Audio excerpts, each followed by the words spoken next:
राहुल शेवाळे जे आमच्या विभागातले गेल्या 10 वर्षापासून लोकसभेचं प्रतिनिधित्व करणारं व्यक्तिमत्व आहे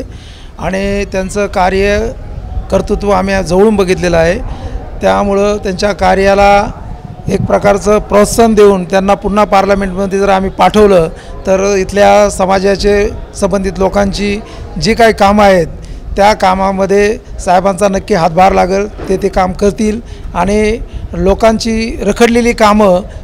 मार्गी लावतील याचा आम्हाला पूर्ण विश्वास वाटतो। म्हणून आम्ही साहेबांना रिपब्लिकन पार्टी ऑफ इंडिया आरकेच्या वतीनं पाठिंबा दिलेला आहे। आम्हाला विश्वास आहे की ही तिसरी निवडणूक साहेब प्रचंड बहुमताने निवडून पुन्हा पार्लमेंटमध्ये जातील आणि सर्वसामान्यांचे प्रश्न पार्लमेंटमध्ये मांडतील असा आम्हाला पूर्ण विश्वास वाटतो। दिवसेंदिवस महायुतीमध्ये वेगवेगळे घटक पक्ष एकत्र येत आहेत आणि पाठिंबा जाहीर करत आहेत,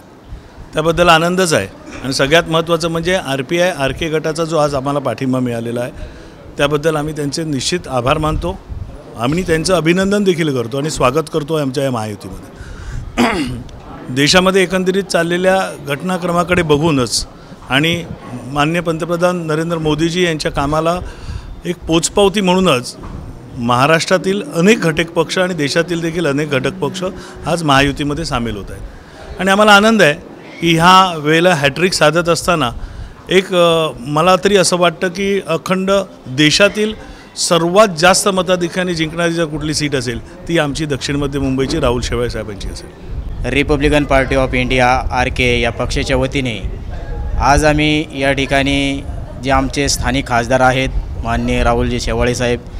हे 2 टर्ममध्ये पार्लमेंटमध्ये गेलेले आहेत आणि ते तिसऱ्या टर्मला देखील पार्लमेंटमध्ये जातील आणि त्यासाठी आम्ही रिपब्लिकन पार्टी ऑफ इंडिया पक्षाच्या वतीने आमचे महाराष्ट्र प्रदेशाध्यक्ष माननीय नामदेवजी साबळे साहेब यांच्या वतीने त्यांना आम्ही आताच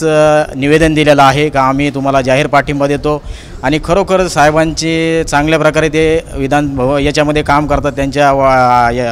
विधानसभामध्ये आणि आम्हाला अपेक्षा आहे का येणाऱ्या तिसऱ्या टर्मला देखील साहेब चांगल्या प्रकारे पार्लमेंटमध्ये जातील आणि आमचा रिपब्लिकन पार्टी ऑफ इंडिया पक्षाच्या वतीने त्यांना मोठ्या संख्येने आम्ही त्यांना निवडून आणण्याचा प्रयत्न करू आणि आमचे जे बी प्रश्न असतील जे कामं असतील